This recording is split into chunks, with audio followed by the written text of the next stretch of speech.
All right, so this morning we're just going to jump on and highlight a post in the Reddit group that we just want to maybe piece out and give our uh, Two little cents on. bits, yeah, little bits of knowledge on why we think things are going well for this person. So I'm going to share the window here, game changer for me.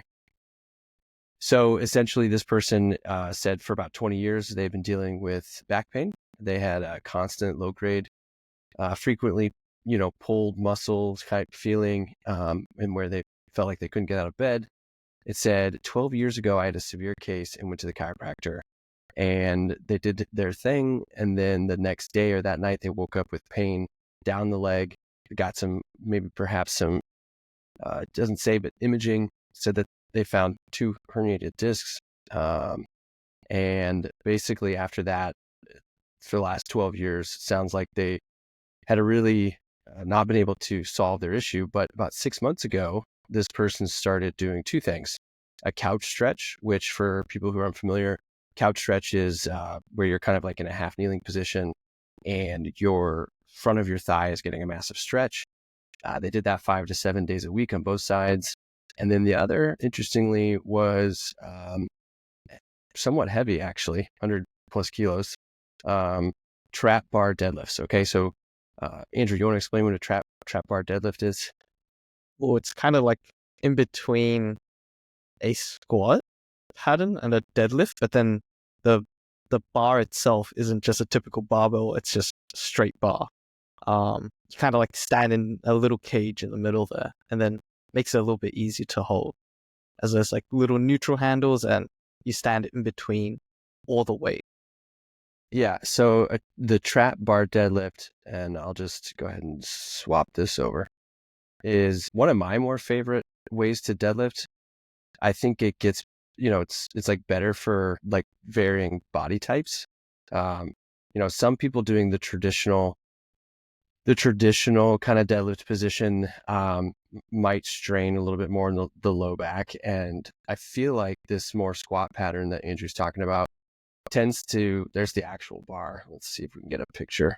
It just sort of gets the angles a little bit more correct in my mind, and puts load more to kind of like the hips and the hamstrings and things like that. So it's harder to mess up the form. And would you agree with that?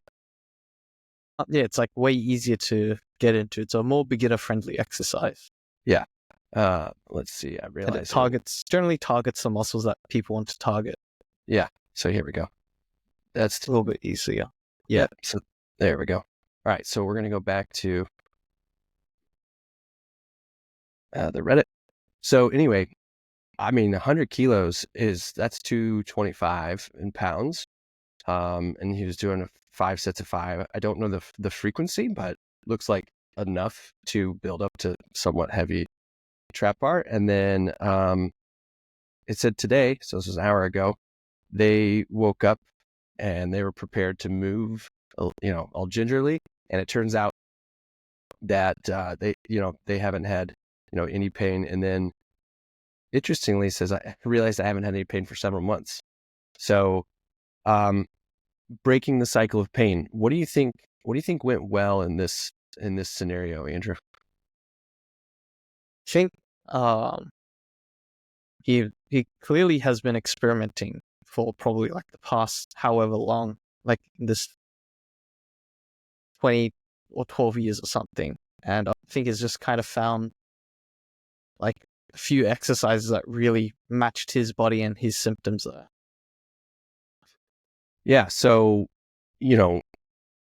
for somebody who has back pain, it's probably not likely that they're going to go to the gym, see the trap bar deadlift, and just start out with 100 kilos. So when we're always talking about rehab for back pain, we mention progressive overload, tending to be something that everybody should, respect, right? So starting out slow and almost proving to your body that, after exercise, how does your body respond the next day? And are you progressively adding either volume or intensity with the appropriate recovery in between, and experimenting in that way as well?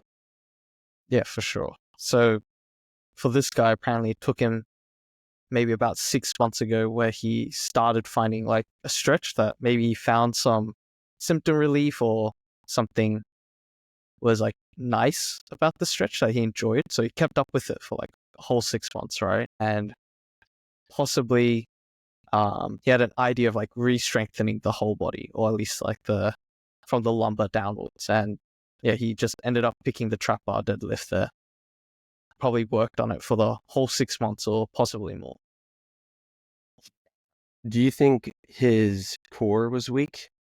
Do you think just doing deadlifts strengthened his core to put everything kind of in place? Well, I feel like that's kind of a loaded question there. Um, Yeah.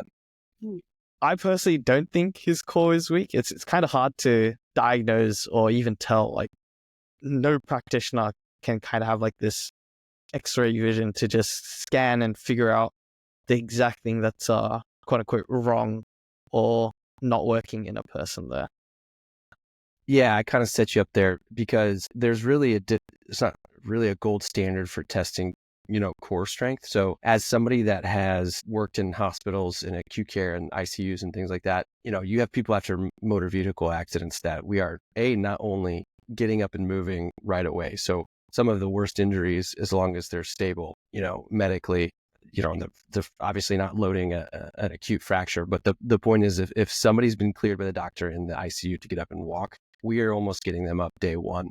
So using an extreme example like a motor vehicle accident, comparing it to somebody who is able to get around but has intolerable pain, whether it's a sciatic-like symptom or just a general back pain, it just stands to reason that finding movements that are going well should be really kind of like the priority. And a lot of people are trying things that are putting them in positions that are putting too much stress in areas, and it's kind of like keeping them flared up.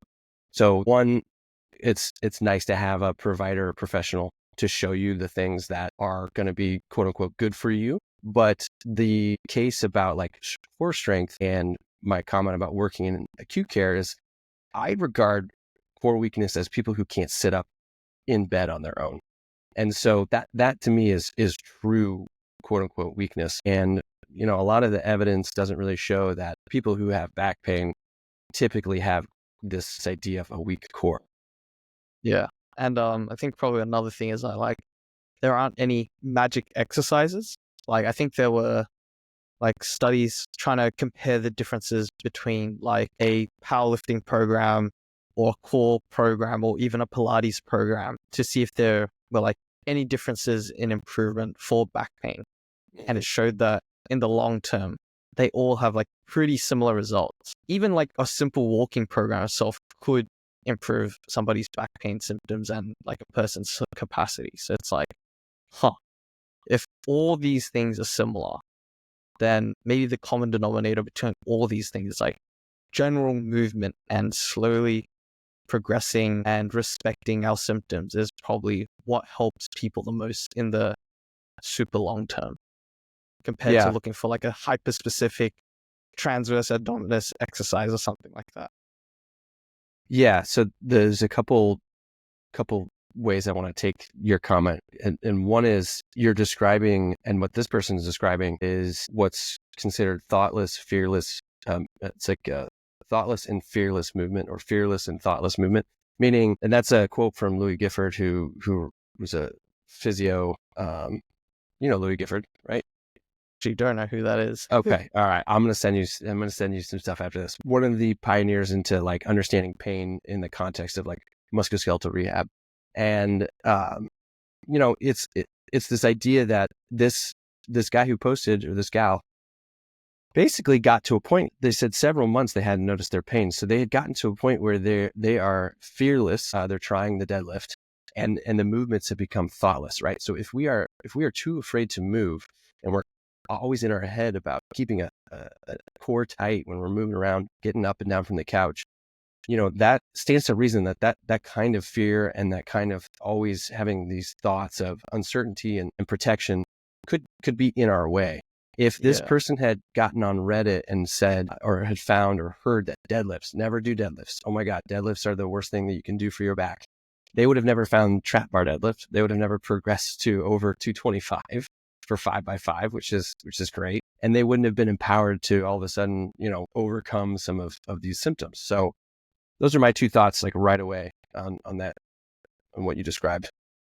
Yeah, for sure. So I think like from a super zoomed out perspective, it's like, hey, you found 2 exercises. One of them might have been symptom relieving, and the other exercise was like something that built the body up a little bit stronger. And pretty much he kept progressing those things, and then eventually that was his specific way out of his. Yeah. Also, just contrasting the passive approach, which he had 12 years ago, versus the active approach. So going to the gym and we're not saying like getting stronger, right? It's like on one hand, we can't say core weakness is not the problem, but getting stronger is the solution. It is kind of like this idea that like you're stimulating that area with movement and you happen to get stronger. It's not really a bad thing.